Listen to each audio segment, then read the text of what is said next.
পথসভার মধ্য দিয়ে আরজি করের ঘটনায় দোষীদের শাস্তির দাবি সহ 4 দফা দাবিতে লিফলেট বিলি ইসলামপুর মহকুমা হাসপাতালের চিকিৎসক ও স্বাস্থ্যকর্মীদের।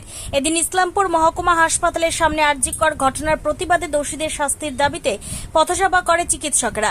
এই পথসভার মধ্য দিয়ে দোষীদের শাস্তির দাবি সহ মোট 4 দফা দাবিতে পথ চলতি মানুষের মধ্যে লিফলেট বিলি করে ইসলামপুর মহকুমা হাসপাতালের চিকিৎসকরা।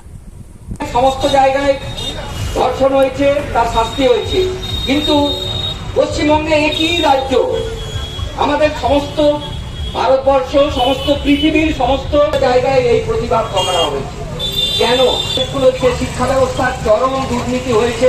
এটাতে আজকে আগামী তারা পরীক্ষায় নম্বর বাড়িয়ে ফেল করলেও তাদের 75% ওপর নম্বর, মানে অনার্স নম্বর দেওয়া হয়। একই দুঃখ করবে আজকে এই সভা আগামী দিনে সিবিআইয়ের ওপর। সিবিআই এর দায়িত্ব নিয়েছে, সুপ্রিম কোর্টে আজকে এখন ভার্ডিক্ট চলছে। মাননীয় ধরার বদলে যখন অপরাধীকে বাঁচানোর কাজ করতে থাকে এবং অপরাধের যা যা প্রমাণ, সেই প্রমাণগুলো লোপাট করার কাজ করতে থাকে এবং যারা এই অপরাধীদের শাস্তির দাবিতে যারা আন্দোলন করছে, যারা শাস্তির দাবিতে রাস্তায় নেমেছে, তাদের উপর আক্রমণ নামিয়ে আনা হয়, তখন আমাদেরকে রাস্তায় থাকতে হয়। তখন আমাদেরকে আমাদের হাসপাতালের কাজ করে আমাদেরকে তারপরে এসে রাস্তায় থাকতে হয়।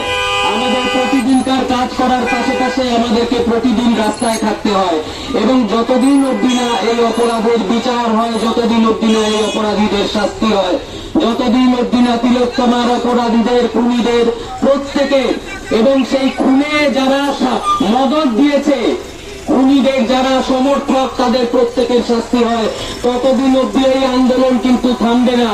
যতই চেষ্টা করুক এই আন্দোলন ততদিন অবধি থামবে না।